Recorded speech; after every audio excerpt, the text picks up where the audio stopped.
Assalamualaikum warahmatullahi wabarakatuh. Di sini akan saya review makalah dari kelompok 9, yaitu tentang sistem kesenian Cirebon yang kedua, yaitu tari topeng, sintren, berai, dan ronggeng bugis.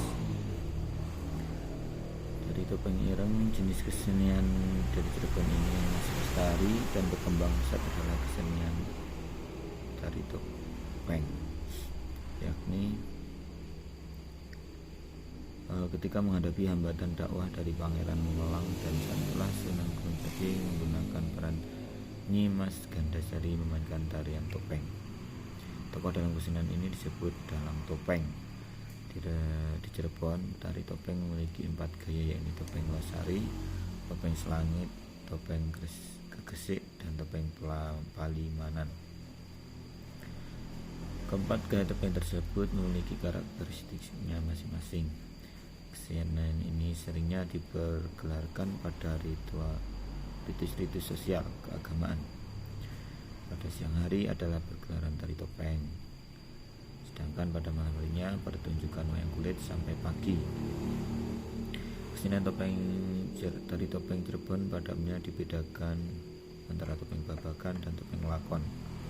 Topeng babakan adalah jenis pergelaran tari topeng yang menarikan satu demi satu koreografi gerak tari topeng dengan tokoh tertentu.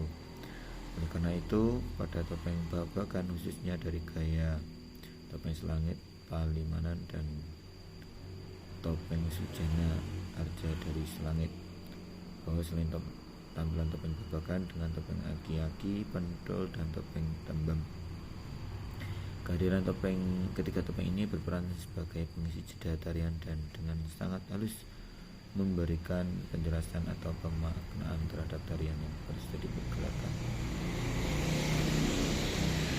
Selanjutnya, kesenian yang kedua yaitu sintren. Nama sintren sebagai bentuk ekspresi kesenian memang begitu lekat.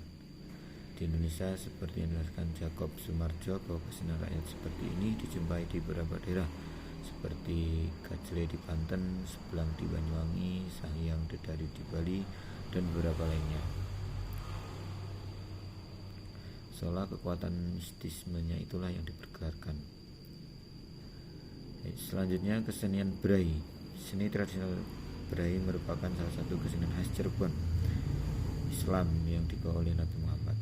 Kesenian tradisional berai ini akan punah dan zaman apabila sudah tidak ada yang peduli dengan keberadaannya. Berai hanya sebuah kesenian kejawen yang tidak mempunyai maksud dan tujuan suci dan mulia. Tuhan Yang Maha Esa mendengar suara madu yang diiringi suara bunyi-bunyian yang menyentuh kalbu. Putra Raden Wira Surabaya menuju puncak Gunung Jati. Di puncak Gunung Jati, putra Raja Tanjung Saguruh melihat 4 orang, yaitu 2 orang laki-laki dan 2 orang perempuan. Raden Wira Surabaya pergi menuju Cirebon untuk berguru memperdalam Islam kepada Mbah Guru Cirebon. Ia diajari beberapa ilmu, baik ilmu agama, pertanian, ilmu hidup dan kehidupan, juga ilmu kanuragan, sehingga ia menjadi seorang pemuda yang dapat mengatasi berbagai permasalahan dengan bijaksana. Selanjutnya, kesenian ronggeng bugis. Tarian ronggeng bugis ini merupakan tari tradisi di Cirebon yang ditampilkan pada perayaan dan acara besar kota Cirebon. Dari tari ronggeng bugis ini ditarikan oleh para pria yang menggunakan busana dan rias seperti wanita. Pajajaran untuk secara bersama-sama melawan pemberontak-pemberontak dan merebut kembali kerajaan Pajajaran. Tari ronggeng bugis ini menceritakan bentuk penyamaran pria prajurit Kesultanan Cirebon, sering juga disebut dengan telik sandi. Sunan Gunung Jati mengizinkan mereka untuk singgah asalkan mereka membentuk menjadi pasukan Gunung Jati, yaitu Nyimas Gandasari.